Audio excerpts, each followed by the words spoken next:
जय माताजी, जय श्री कृष्ण। केम छो बधा यूट्यूब फेमिली मित्रों? मजामां ने मजामां जशो। हमणां संजोगो वसात अमे विडियो नतो एड करी सकता केम के अठवाडियामां आपणो मंगळवार ने शुक्रवारे आपणो रोज मंगळवार ने शुक्रवारे आपणे विडियो अपलोड करीए छीए आपणे रसोईनो रेसिपीनो।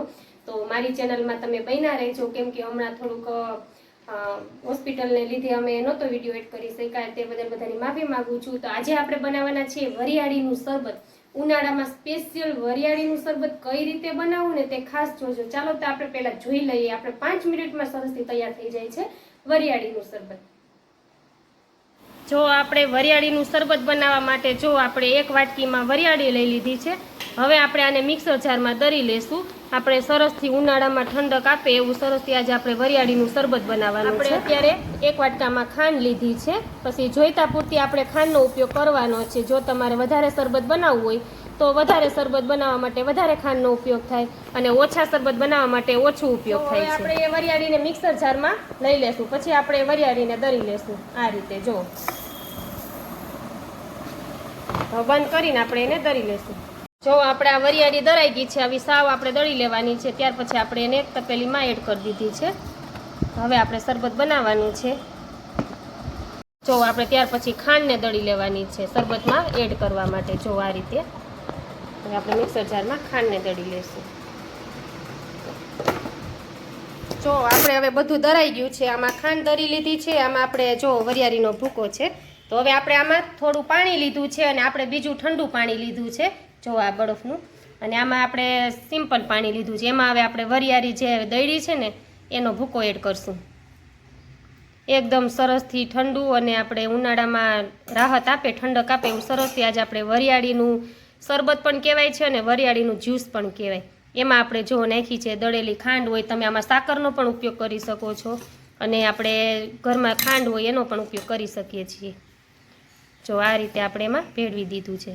એકદમ આપણે હલાવી નાખવાનું। જો 1 ચમચી જેટલો આપણે લીંબુનો રસ એમાં એડ કરવાનો છે। જો વધારે બનાવતા હોય તો તમે એ રીતે એમાં ઉપયોગ કરી શકો છો। અને જો સ્વાદ અનુસાર આપણે એમાં નિમક એડ કરવાનું છે, એ પણ સ્વાદ અનુસાર આપણે એમાં એડ કરવાનું છે। જો આ રીતે આપણે એકદમ સરસથી હલાવી લેવાનું છે અને ત્યાર પછી આપણે જે ઠંડુ પાણી લીધું છે ને તેને એડ કરશું આમાં। એકદમ 5 મિનિટમાં આપણે સરસથી વરિયાળીનું શરબત તૈયાર થઈ જાય। કોઈ પણ ઉનાળામાં આપણે મહેમાન આવ્યા હોય તો આપણે આ બનાવી જઈએ। તો પછી આપણે એમાં ઠંડુ પાણી એડ કરશું, જે આપણે ફ્રીજનું હોય તોય ચાલે અને આપણે બરફ પણ તમે જો એને એડ કરવો હોય તો પણ ચાલે આમાં। તો એકદમ સરસથી જો આપણે મિક્સ કરી દીધું છે। વરિયાળીને સૌપ્રથમ દળી લીધી, ત્યાર પછી આપણે ખાંડને દળી લીધી છે, 1 ચમચી લીંબુનો રસ છે અને સ્વાદ અનુસાર નિમક છે અને ઠંડુ પાણી છે। આપણે એટલી વસ્તુથી સરસથી વરિયાળીનું શરબત તૈયાર થઈ ગયું છે। જો ત્યાર પછી આપણે આને ગાળી લેવાનું છે, કેમ કે વરિયાળી આપણે દળી હોય એટલે એને ગાળવું પડે। હવે આપણે એને ગાળી લેશું, આ રીતે ગાળી લેશું। જો સરસથી વરિયાળીનું શરબત જો મહેમાન આવ્યા હોય તો આપણે ઝડપથી બનાવી શકીએ।